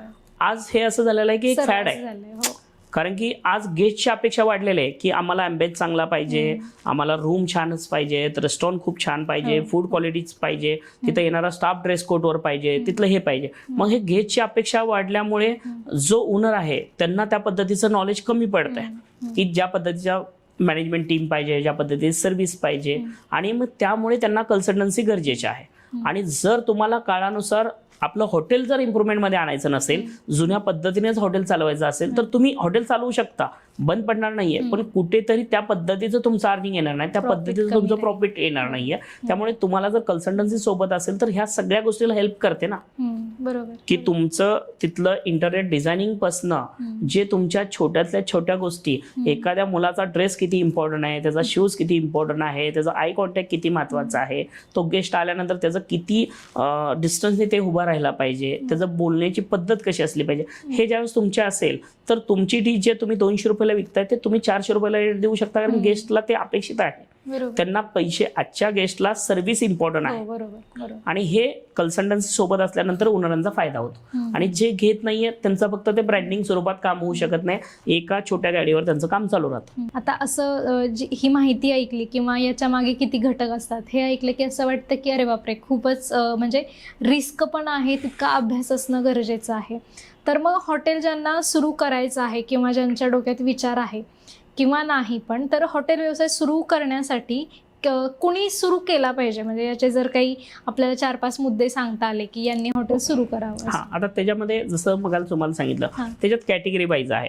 आता काही ओनरांची एक मानसिकता असते की माझा कुठेतरी गव्हर्नमेंट जॉब आहे, मी कुठेतरी बिझी आहे, किंवा मी एखाद्या मोठ्या बिझनेसमध्ये बिझी आहे, पण माझ्याकडे इन्व्हेस्टमेंटला जागा आहे, माझ्याकडे पैसे आहेत, आणि मला माझ्या माइंडमध्ये आहे की मला हॉटेल चालू करायचं आहे. मग त्यांनी त्यांना आम्ही काय सजेस्ट करतो, ठीक आहे सर, तुमच्याकडे बघायला कोण आहे का? नाहीये तर मग त्यांना आम्ही आमच्यासारख्या काही टीम्स असतील, आम्ही पार्टनरशिप लेवलला आम्ही त्यांना हे करतो की बाबा ठीक आहे, तुमच्याकडे जागा आहे, तुमच्याकडे इन्व्हेस्टमेंटची कॉस्टिंग तयारी आहे, एक टर्म कंडिशनमध्ये आमचं ॲग्रीमेंट फायनलाइज होतं, आणि त्या बेसवर ती प्रॉपर्टी आम्ही रनमध्ये करतो. मग त्यांना ग्राउंडवर यायची गरज नाहीये. एक जे काय आहे, जागा, इन्व्हेस्टमेंट त्यांनी लावायचे, पूर्ण प्रॉपर्टी, तिथलं ग्राउंडचं मॅनेजमेंट, परचेसिंग, सर्व गोष्टी हे आमची टीम तिथं काम करणार आहे. म्हणजे त्यांना त्या गोष्टीला कुठल्याही गोष्टीची त्यांची तिथं इन्व्हॉल्वमेंट येत नाहीये. त्यांना जे शेअरिंग पार्ट ठरलेले आहे ते त्यांनी येऊन फक्त बिझनेस क्रॉस चेक करू शकतात की आमचं सेल किती आहे, आम्हाला काय प्रॉफिट चालू आहे, ते आम्ही त्यांना देऊ शकतो. हे एक टप्प्यावरचा झाला. काही ओनरांचा पार्ट असा असतो की आमच्याकडे टाइम पण आहे, जागा पण आहे, आणि पैसे पण आहेत. मग त्या ओनरांना आम्ही काय सांगतो, ठीक आहे, तुम्ही ॲज अ की 3 मंथसाठी 6 मंथसाठी आमची कन्सल्टन्सी गायडन्ससाठी घ्या. आम्ही तुम्हाला त्या पद्धतीने, तुमच्याकडे आज तुम्ही 1 इयर इन्व्हेस्ट करताय, एक 50 लाख रुपये इन्व्हेस्ट करताय, त्यातनं तुम्हाला मंथली 5-6 लाख रुपये येणार आहेत, 10 लाख रुपये येणार आहेत, तर त्या पद्धतीने आम्ही तुम्हाला सगळं मॅनेजमेंट सिस्टीम लावून देतो की तुम्ही कुठून गोष्टी परचेसिंग करायच्या, कुठेही करायच्या, स्टाफला कसं हँडलिंग करायचं, स्टाफ टिकवायचा कसा, प्रॉफिट काढायचं कसं, मंथली अनालिसिस कसे करायचे, त्या ओनरांना आम्ही ते सजेशन देतो की त्या गेस्टला. आता काही ओनर असे असतात की त्यांच्याकडे एकदम छोटा हे असतो, इन्व्हेस्टमेंट 2-3-4 लाखाची इन्व्हेस्टमेंटचा प्लॅन असतो, आणि ते शॉप छोटं असतं.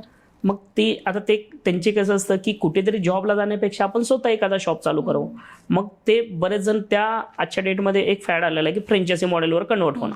हो, कारण की तोच आता माझा पुढचा प्रश्न होता. हा, मग त्याच्या रिलेटेडच सांगतो. आपण फ्रँचायझी का घ्यायला पाहिजे मॅडम, की तो बिझनेस ॲटो मोडवर गेला पाहिजे म्हणून आपण फ्रँचायझी घेतो. कारण की फ्रँचायझीचं स्वरूपच काय की आपण समोरच्याकडनं एखादं प्रोडक्ट घेतोय आणि आपण विकतोय.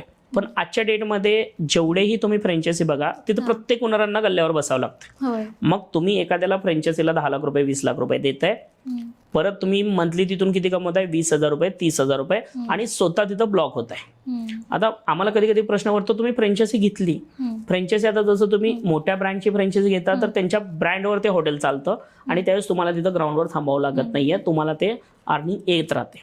जसं की छोट्या सेटअपच्या दोन्हीचं आन्सर एकच येतं की ज्यावेळी छोटा सेटअप तिथला आपला असतो तर त्या केसमध्ये आपण तिथे 5 लाख रुपये 4 लाख रुपये इन्व्हेस्ट करतो किंवा आपण फ्रँचायझी घेतो तर आपल्याला ग्राउंडवर बसायचं असतं आणि आपण 30-40 कमवतो. तर आम्ही तिथं म्हणतो की फ्रँचायझीकडे जाऊ नका, तुम्ही आमची 1 मंथ एक 3 मंथसाठी ॲडवाइस कन्सल्टन्सी घ्या.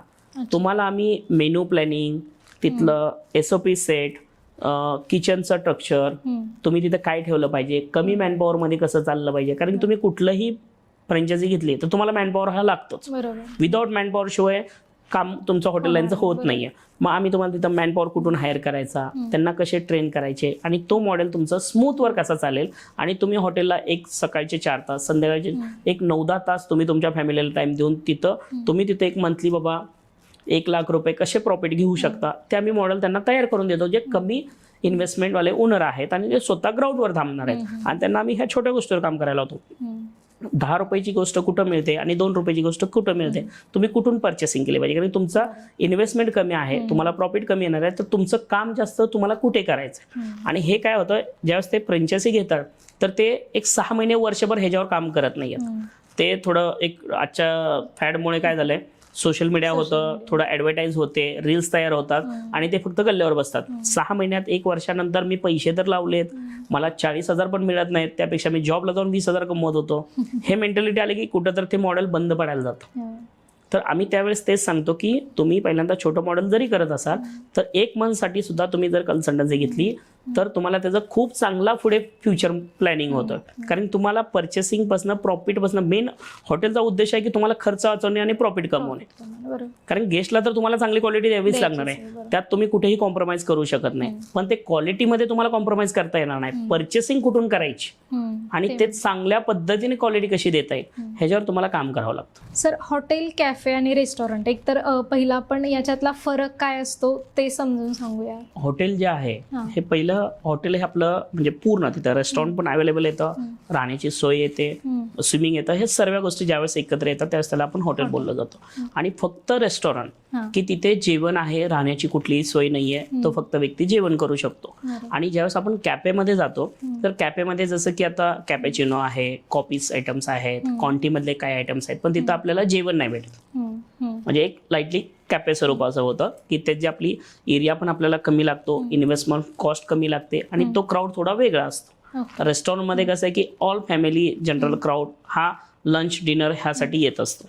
आणि हॉटेल्समध्ये तर सर्वच आलं, काही हॉटेल्समध्ये तुम्हाला कॅफे होईल, रेस्टॉरंट ॲड होईल, रूम्स असतील, स्विमिंग असेल, पब असू शकतात, सर्व गोष्टी एकत्र आल्यानंतर त्यावेळेस आपण त्याला हॉटेल बोललं जातं, कारण राहण्याची सोय तिथे पाहिजे. ओके, आता आपण दुसरा एक मुद्दा घेऊया की रूम प्रॉपर्टी एखाद्या हॉटेलमध्ये सुरू करायची किंवा आहे तर याच्यात कुठल्या गोष्टी येतात, रूम मॅनेजमेंट किंवा रूम प्रॉपर्टी या संकल्पनेअंतर्गत? हो, आता जसं हॉटेलच्या रिलेटेड रूमचं तुम्ही सांगितलं, रूममध्ये पण कसं आहे की कॅटेगरी वाईज वेगळ्या वेगळ्या पडतात. की काही रूम्स प्रॉपर्टी ज्यावेळेस आपलं स्ट्रक्चर स्टेट टायरवरला येतं की फक्त रूम्स आहेत तर तिथं जो येणारा क्राऊड असतो तो क्राऊड असतो आपला, काही क्राऊड असतो तिथं जसं की टुरिस्ट क्राऊड आपण म्हणलं जातो, कॉर्पोरेट क्राऊड असू शकतो, की देवस्थानासाठी येणारा क्राऊड असतो, हा एक बऱ्यापैकी हे होतं. आणि ज्या कॅटेगरीमध्ये तिथं जी आपल्याला काळजी घ्यावी लागते की येणारा जो क्राऊड आहे आपला तो सगळा बाहेरून येणार आहे, त्याला पहिली गोष्ट आपल्या प्रॉपर्टीमध्ये ज्यावेळेस तो येतोय तो सिक्युरिटी फील करतोय का, कारण त्याच्यावर आपल्याला खूप चांगल्या पद्धतीने काळजी करायला लागते. कारण तो येताना त्याला आपल्या इथं लाईट, उजेडाचं प्रमाण किती आहे, आल्यानंतर त्याची पार्किंगची गाडी व्यवस्थित आहे का नाहीये. तो आल्यानंतर तो त्याच्या फॅमिलीला उतरताना तिथं आजूबाजूला बाबा एखादा वाईन शॉप आहे, काहीतरी एरिया बरोबर नाहीये, स्लम एरिया आहे, ह्या गोष्टीचा पण आपण तिथं विचार करतो की तिथला लोकेशन कसं मॅटर करतं. मग त्यावेळेस तो रूम ज्यावेळेस गाडी पार्क करतो तर रिसेप्शनला गेल्यानंतर रिसेप्शनचा स्टाफ त्या पद्धतीने त्याला कसं अटॅच करतो, त्याचा ड्रेस कोड काय आहे, तो त्याला विश कशा पद्धतीने करतो, तो एकतर कंटाळून थकून आलेला आहे, त्याला बसण्याची सुविधा आपण रिसेप्शनला दिलेली आहे का, वेटिंग सेक्शन आपण वेगळं दिलेलं आहे का, ह्या छोट्या छोट्या पॉईंटवर आपण काम करतो.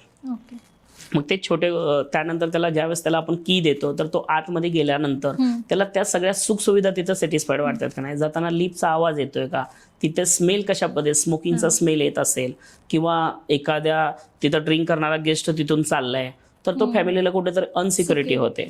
मग ह्या सगळ्या बारकाईने गोष्टी आपण तिथं तो क्राऊड स्टडी करून त्या पद्धतीचा आपण त्या रूम प्रॉपर्टीला सदस्य करत असतो.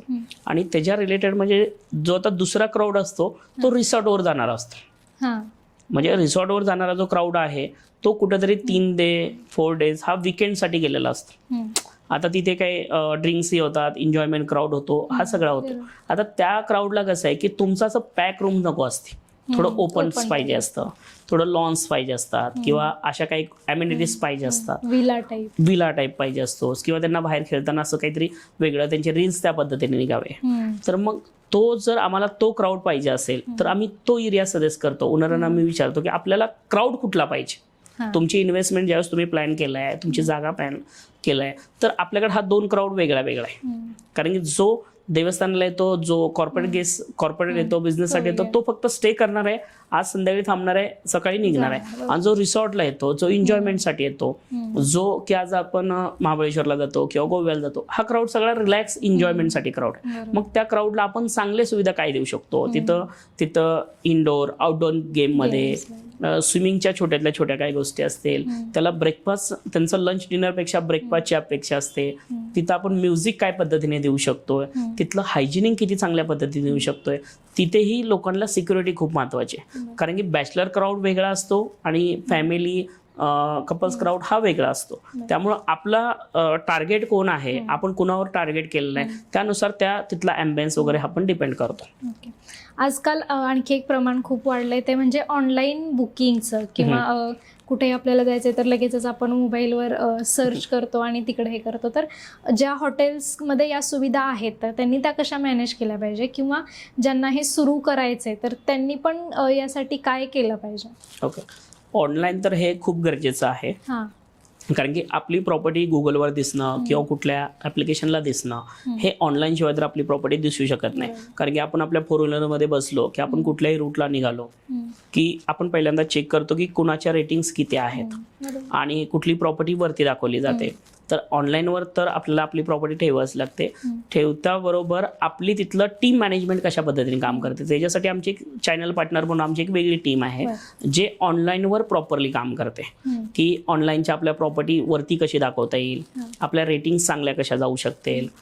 दुसरी गोष्ट, आपण कुठल्या ॲप्लिकेशननुसार तिथं आपल्या रूम्स बुक झाल्या पाहिजेत, ते जे आमचे काही चॅनल पार्टनर म्हणून आमची दुसरी टीम त्याच्यावर आमची काम करते.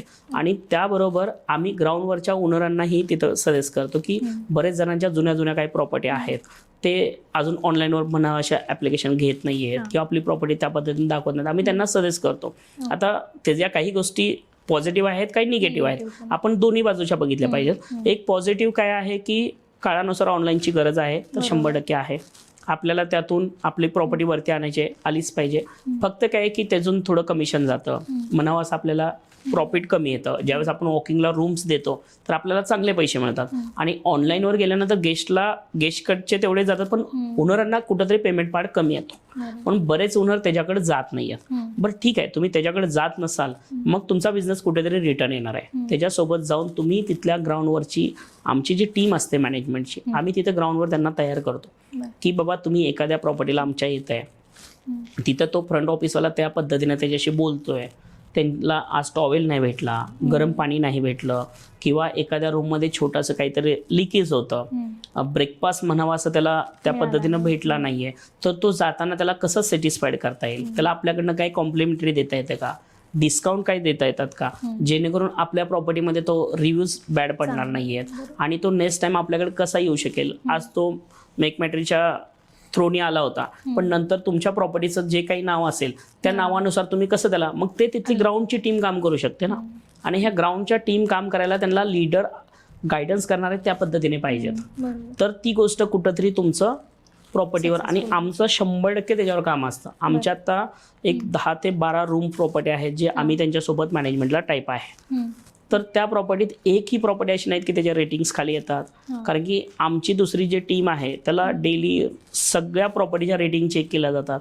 कुठल्या बॅड रेटिंग्स पडल्या, कुठल्या हे आल्या, तर आम्ही डायरेक्टली तिथे आमचे जे फ्रंट ऑफिस आहेत की काल हे 3 गेस्ट येऊन गेले होते, त्यांचे मेकमॅट्रीला आपल्या हॉटेल बाबतीत बॅड रिव्ह्यूज पडलेले आहेत, त्याचं रिझन काय आहे. तर आमचे फ्लोर राऊंडला मॅनेजर असतात, आम्ही कधी साईडवर असतो, तर आम्ही त्या टीमसोबत डिस्कशन करतो की बाबा हे रेटिंग पडण्याचं रिझन काय. मेंटेनन्सचे काही कामं राहिले असेल तर ते स्टाफच्या हातात नाही आहे. ॲज अ MD आपण एक मेंटेनन्स मॅनेजर फायनल केलेला असतो, त्याला विचारतो की आपलं मेंटेनन्सचे काम का थांबलेत. MDकडनं फंड अवेलेबल झालं नसेल तर आमची त्यांच्यासोबत मीट होते. सर, रूम प्रॉपर्टी अशी आहे की तुम्हाला वन टाइम इन्व्हेस्ट आहे पण कंटिन्यू अर्निंग देते, पण मेंटेनन्स काम हे छोट्यातल्या छोट्या गोष्टीवर आपण लक्ष द्यायचं. रूम प्रॉपर्टीत आणखी एक मुद्दा असतो की जेव्हा कस्टमर, प्रत्येकच वेळेस कस्टमरचा पण अनुभव चांगलाच असेल ओनरसाठी असं नसतं. काही काही कस्टमर त्रासदायक पण असतात. तर हे कस्टमर कसे हँडल करायचे याबाबत तुम्ही कसे सल्ला देता ओनर्सना?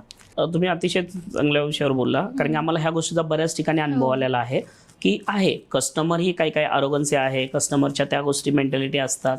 आता शेवटी हॉस्पिटॅलिटी इंडस्ट्रीमध्ये काम करत असल्यामुळे आपण प्रत्येक वेळेस कस्टमरला त्या गोष्टी आपण बोलू शकत नाहीये. मग त्यावेळेस आपली टीम तिथे किती चांगल्या पद्धतीची आहे, त्याला त्या गोष्टीचा आन्सर देता येतंय का नाहीये. कारण बरेच जण नॉन एक्सपिरियन्स स्टाफ असेल तर त्यांना त्या गोष्टीचा आन्सर देता येत नाहीये. आता आमच्याकडे एक छोट्या प्रॉपर्टीमध्ये एक असं उदाहरण झालं होतं की रूम प्रॉपर्टी जी आहे, आता काही प्रॉपर्टी प्रत्येक ओनरांचा डिसिजन आहे की त्या प्रॉपर्टीमध्ये कुणाला द्यायची आणि कुणाला नाही द्यायची. आता गव्हर्नमेंटच्या सल्ल्यानुसार कपल्सला 18 एज नंतर प्रत्येकांना रूम देणं हे अलाउड आहे, पण ते एक प्रॉपर्टी जे असते हे पर्सनल आहे, त्याला कुणाला द्यायची आणि तिथं मॉडेल काय ठेवायचा हा प्रत्येकाचा आहे. आमच्या 1-2 प्रॉपर्टी अशा आहेत तिथं आम्ही रूमच्या आतमध्ये नॉनव्हेज, स्मोकिंग, ड्रिंक्स अलाउड देत नाहीये. का देत नाहीये? कारण की तिथं आमचा येणारा जो क्राऊड आहे तो सगळा स्टँडर्ड देवस्थानाचा क्राऊड आहे. आणि हे आमचा जो प्लॅन होता तो सक्सेसही झाला. ज्यावेळेस आम्ही थोडं हे म्हणजे हॉटेल इंडस्ट्रीसाठी हा चुकीचा विषय असतो की बाबा रूम हा प्रायव्हसी पार्ट आहे, तिथे नाही द्यायला पाहिजे. त्या गोष्टीसाठी गेस्ट आम्हाला काही वेळेस अरोगन्सी बोलून जातात, आम्हाला काही गोष्टी सांगून जातात, हे गोष्ट तुमचं चुकीचं आहे, गव्हर्नमेंट नियमानुसार असं नाही आहे. पण ठीक आहे, आता तुम्हाला एखादा बिझनेस चालू करण्यासाठी गव्हर्नमेंटने ऑथॉरिटी दिली, त्यानंतर त्या बिझनेसचं मॉडेल आम्ही चुकीचं काही करत असेल तर गव्हर्नमेंट ऍक्शन घेऊ शकतो. पण आम्हाला चुकीच्या गोष्टी करायच्या नाहीयेत, तो आमचं स्वातंत्र्य आहे ना, आम्हाला त्या प्रॉपर्टीमध्ये काय विकायचं आहे. मग अशा वेळेस गेस्ट काय बोलतात, पण त्यावेळेस आम्ही आमच्या टीमला त्या पद्धतीने, आम्ही जे आमच्या मॅनेजमेंटला आम्ही टीमला तयार करतो, त्यांना त्या एखाद्या गेस्टने असे काही प्रश्न विचारले, असे काही गोष्टी विचारल्या, तर त्याला त्या पद्धतीने लिगली आपण कसं बोललं पाहिजे. शेवटी आपल्या बोलण्यामध्ये सॉफ्टनेसपणा ठेवला पाहिजे, कारण की आपली हॉस्पिटॅलिटी इंडस्ट्री आहे. समोर आपण चुकीचं नसून समोरचा व्यक्ती जरी चुकीचा असेल, त्यांनी कितीही अरोगन्सी केले तर आम्हाला सॉफ्टली कॉर्नरनेच बोलावं लागतं आमच्या इंडस्ट्रीनुसार.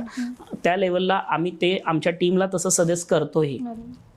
आता लीगल मुद्दा आलाच आहे, तर मग त्याच्या रिलेटेडच मला एक प्रश्न विचारायचा की बऱ्याच ओनर्सना अशी पण धास्ती असते की असं कुठलं काही प्रकरण घडू नये आणि आपण कायदेशीर पेचात अडकू नये. तर त्याच्यासाठी पण तुम्ही कन्सल्टन्सी म्हणून किंवा सर्व्हिस म्हणून त्याच्यात पण हेल्प तुमची? हो, 100% हेल्प असते. आम्ही ती प्रॉपर्टी चालू करत असताना आम्ही त्या प्रॉपर्टीला ज्यावेळेस की आपण एक्झॅक्टली मॉडेल, जसं तुम्हाला मागे सांगितलं की मॉडेल तयार ठेवतो. आमच्या जेवढ्या प्रॉपर्टी आहेत, आमच्या तर सगळ्या प्रोफेशनल प्रॉपर्टी आहेत, आणि जे नॉन प्रोफेशनल असतात त्या प्रॉपर्टीज तर काम आम्ही करत नाही आहे. म्हणजे आम्ही त्यांना फक्त वन टाइम ॲडवाइस देत असतो, बाकी आम्ही कंटिन्यू त्यांच्यासोबत पार्टनरशिप किंवा मॅनेजमेंट ह्या लेवलला आम्ही जात नाही आहे. आणि जे काही गव्हर्नमेंटच्या लायसन्स असतील किंवा कुठले प्रोसेसिंग केले पाहिजेत, काही रूल्स ठेवले पाहिजे, जसं फायर ब्रिगेडचे असतील, लिफ्टच्या बाबतीतले असतील, इलेक्ट्रिशियनच्या बाबतीतले असतील, पाणी टेस्टिंग असेल, ह्या सगळ्या लायसन्सच्या बाबतीतही आम्ही त्यांना गाईड करत असतो. ते सुरुवातीपासूनच करत असतो. सिव्हिल वर्क ज्यावेळेस चालू असतं त्यावेळेसपासून त्याच्या प्रत्येक जे लायसन आहेत हे आपल्याला रूम प्रॉपर्टीसाठी लागणार आहेत, हॉटेलसाठी लागणार आहेत, ह्या सगळ्या गोष्टीचं आम्ही त्याचे डॉक्युमेंट्स काय लागणार आहेत ह्या गोष्टीचं आमचं गायडन्स चालू असतं. ओके, म्हणजे आपण अगदी इन्व्हेस्टमेंट करायचा विचार ते एखाद्या कायदेशीर प्रकरणात अडकणे इथंपर्यंतची सगळी माहिती घेतली. मला आता शेवटचा एक प्रश्न असा विचारायचा आहे. तुम्ही मगाशी बोलताना पण म्हणलात की प्रत्येक याचा ट्रेंड येतो. आत्ता जसा तुम्ही म्हणालात की महाराष्ट्रातल्या लोकांना लोकल ज्या काही डिशेस आहेत त्या खायच्या असतात, तर भविष्यात हा ट्रेंड कुठे जाताना दिसतोय, म्हणजे कुठल्या सेक्टरमध्ये किंवा कशा टाईपचे हॉटेल्स चालू शकतात असं तुम्हाला वाटतं? नाही, ट्रेंड जसं की प्रत्येक क्षेत्रामध्ये ट्रेंड येत राहतो, पण जो कंटिन्यू टिकून राहतो ते कुठेतरी, म्हणजे जसं की आता तुम्ही सांगितलं हे ट्रेंड कुठेही जाईल ह्याची काय कल्पना तुम्हाला नाही, मलाही नाही आहे. पण जो हॉटेल ओनर आहे ना, मी हॉटेलच्या क्षेत्राबाबतीत बोलतो, जो हॉटेल हे कंटिन्यू अपडेटिंगमध्ये राहील की आज ह्याचा ट्रेंड आला तो तेवढ्या दिवस केला, परत ट्रेंड चेंज होत होतं, त्या ट्रेंडनुसार अजून काही चेंजिंग आहे, तो कंटिन्यू कुठेतरी टिकून राहील. आणि जो फक्त आज ट्रेंडमध्ये बाबा एकच आयटम चालू आहे आणि कंटिन्यू त्याच्यावर काम करत राहिला आणि तो कुठेतरी ट्रेंड गेला, तर त्याचं ते हॉटेल कुठेतरी फ्लॉप होणार आहे.